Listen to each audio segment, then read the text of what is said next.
Alright, hello everybody and welcome back to the RuneScape Chronicle Community Cup Grand Finals. This is game number 3 in a best of 7 series played between myself and Glenn. And of course, once more I'm going to be talking to you about my decision making, my thought processes, and the reasons behind all the plays that I make. Of course, starting with the mulligan, here it is. Not a hand that I'm looking for, honestly. I slam everything back into the deck.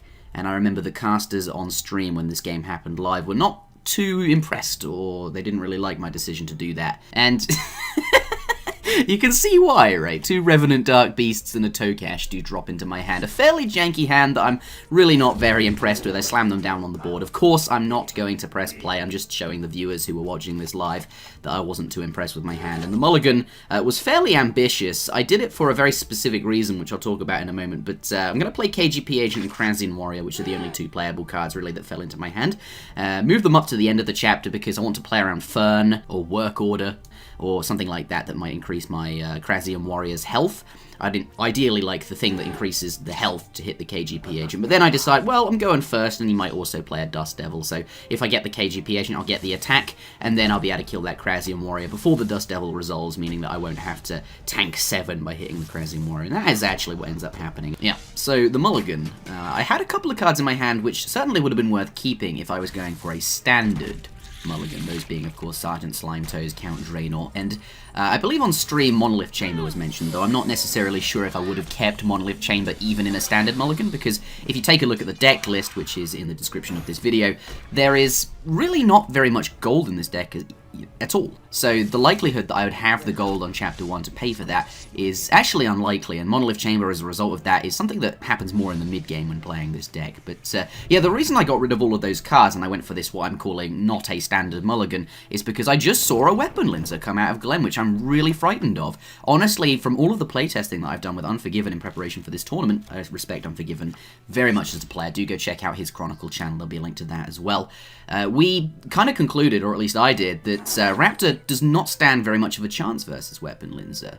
Linzer tends to be able to get a weapon very quickly and deal 30 damage to you very quickly in a variety of different ways, through something like perhaps Tetsu Katana into Kalgur into Pulverize, and there are numerous other ways she can start striking you very, very quickly with a big weapon that she can build. So how do you deal with that as Raptor? Well, you have to get either above 30 life, and to do that, you have to stack armor, and the only way you can stack armor as a Raptor is by killing things like Jad and Ice Nile, which reward you with quite a lot of armor, and you can't do that unless you build your AP. Your early game is building AP. You can't get above 30 life quick enough to tank it. And then the other way you deal with Linzer is by comboing her out before she kills you. And again, you can't do that either, as you still need to build AP before you can kill things like Revenant Dark Beast or Tokash. So let's come back to that discussion in a moment, because my Krasian Warrior just got ferned. Oh, but to be fair, from his Chapter 1, I kind of expected him not to be a striking Linzer. It was during the mulligan phase that I was worried about what his deck would be.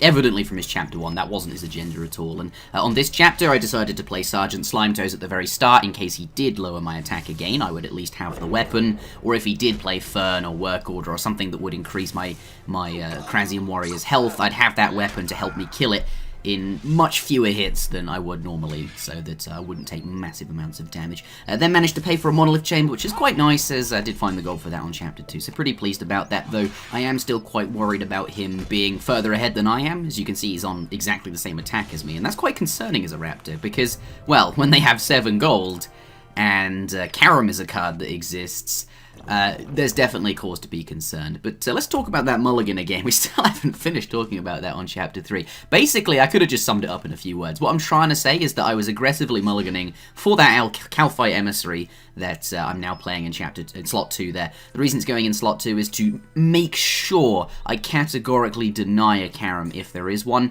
And I know I'm going to take a lot of damage, because if I could play that Monolith Chamber before the Kalphite Emissary, I'd avoid taking 4 damage, but it is imperative to make sure he does not Karam me, so I'm going to place that there, should he equip a weapon in Slot 1 and then play a Karam in Slot 2, so I'm going to absolutely make sure that's denied. But yeah, basically, I was looking for the Kalphite Emissaries and the bar fights, which I actually put in just before this game started. Every deck I brought is really overwhelmingly quite weak to striking Weapon Linzer, and I just wasn't expecting Glenn to bring it, so I thought my best counter to that would be to stack my deck full of weapon removal, and the format allows me to do that, as it hasn't asked me or any of the players competing in it to submit deck lists, so you can actually just tech them on the fly. I'm hoping that will be changed for the next tournament. It's a little bit kind of weird, but since it is the very first tournament and it was quite time-consuming for Xalch to put together, I can see why he chose not to have players submit deck lists. Yeah, really big shout-out to Xalch for putting this all together and organising all of the people. This wouldn't have happened without him. It was really just one guy organising it all, so big thanks to him for making this community-run tournament happen. So, yep, thanks, Xalch. Calphite Emissary here, not going to deny a Karam, though I suppose not completely pointless, as it is going to deny that repurpose. That isn't going to resolve for him, as he will no longer have a weapon, but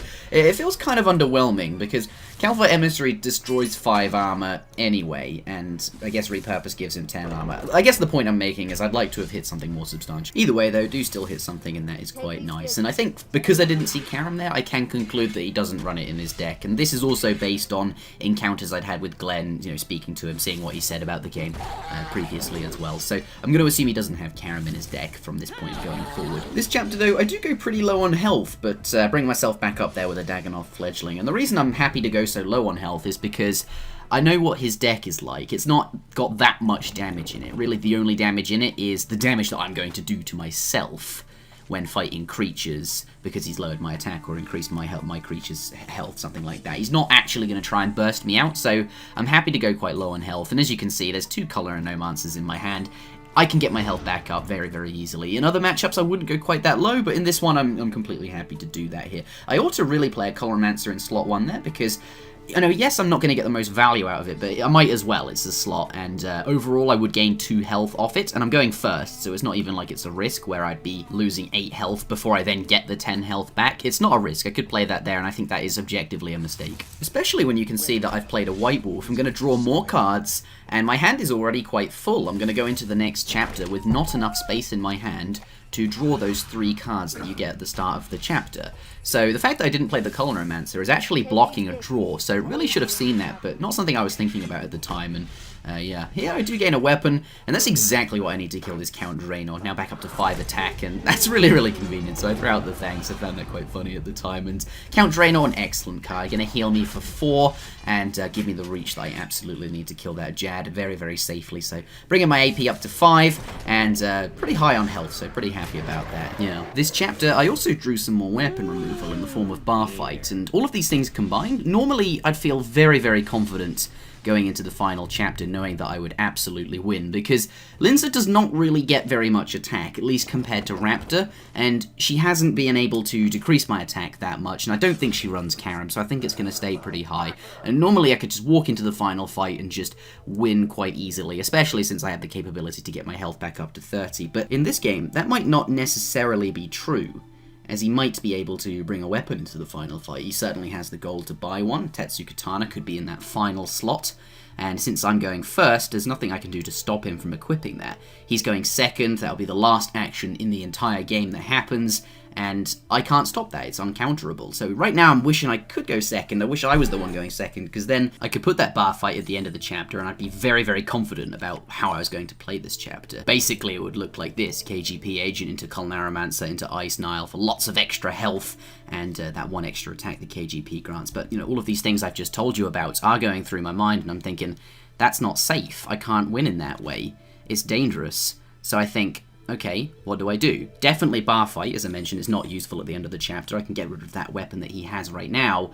And then I'm going to play Revenant Dark Beast and Tokash. I'll kill the Dark Beast, gain 3 temporary attack, and strike him for 8. I'll then kill Tokash and strike him twice for 8.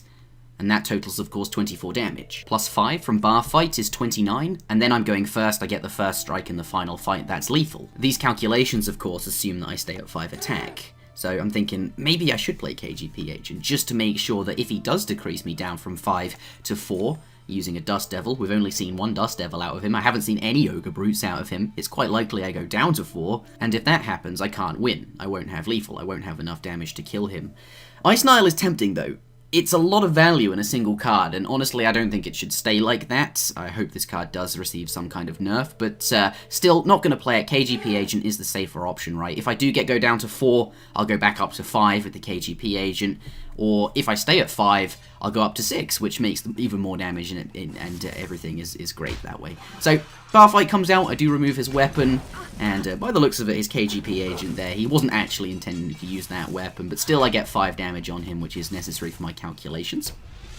Moving into the next slot, he does have a Drunken Dwarf, and he's going to heal for 2 there, which is not as bad as it could have been. Certainly he could have got another health should he have kept that weapon, but since we destroyed the weapon, he lost 1 health there. But overall, I still have the damage to kill him, even taking that into account. Dark Beast here, I'm going to get my 9 attack. His tool belt isn't going to do anything, but I can see why you'd place it there, and he's going to place his Tetsu Katana, as I was talking about, to bring it into the final fight. Here's the Tokash. I'm now going to strike him for 18, and as I mentioned, I'll have enough damage in the final fight to finish him off. So that does conclude game number 3 in this series. Do check the description of this video if you'd like to see a deck list and a guide on how to play it. And aside from that, do leave a like if you enjoyed the video, subscribe if you'd like to see more from me. Thank you very much for watching, and I'll see you again for game number 4 in a couple of days.